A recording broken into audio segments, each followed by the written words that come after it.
I was really interested in the filters. I'm a very skeptical and cynical person, and we would say, oh, we're doing Hope for Life and they make filters, and I took microbiology in college and really worked with nasty little germs, and so I was like, a filter they can't really get out the bad little germs. They could only filter out the dirt. Well, Tommy was the guy that I worked with Hope for Life, and he showed us the pictures and talked about all the tests they had run on the water that had been filtered through one of their filters. And on the internet, the things that they had found said that if you could get 60 to 70% of the bacteria out, then that was good. And all of their filters, all of their tests came back that they were filtering out 98% of E. coli and bad bacteria out of the water. That is amazing. That is God. God has blessed this mission, because they're not only giving them water that's clean, that will help them stay well and not make them sick, but they're taking in the Bible and giving them a Bible to every family and talking to them. And in this particular home, there was a little girl named Yana, and we talked a lot, and she showed me her 2 little dolls, and we drew back and forth, and she was telling me the names of different shapes and things like that, and I would tell her what it was in English. And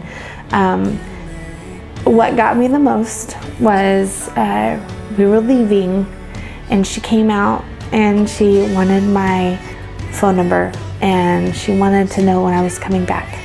So my plan and Jeff's plan is that someday we're going to go back, and we're going to take our babies, we're going to take our kids, so that they can experience it, because it's an experience that you just can't really explain. As far as the people that want to make this trip, I definitely encourage them to do so. But the biggest thing is don't be afraid of the unknown. That was probably my biggest thing. I was so afraid of what was going to happen or what wasn't going to happen, or how things were going to go or weren't going to go. And I'm very much a control freak, and so when I got there, from right away, as soon as our first car ride out to Hinotega, I had to realize surrender. Surrender it all. Don't try to control absolutely anything, because everything that you know, everything that you're used to, everything that you expect in a normal American society, it's not going to be the same. And so you just have to adapt and surrender a lot, and just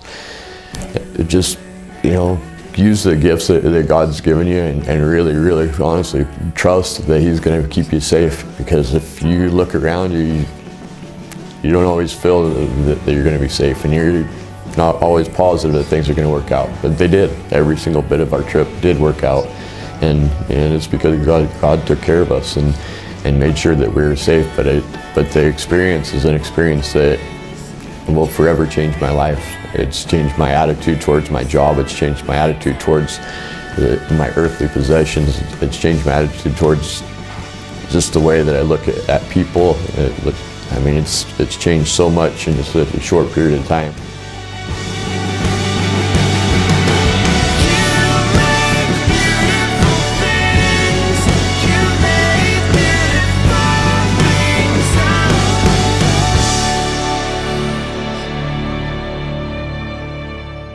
We believe that this is just the beginning of the relationships between the Dalton Gardens Church and the people of Hinotega.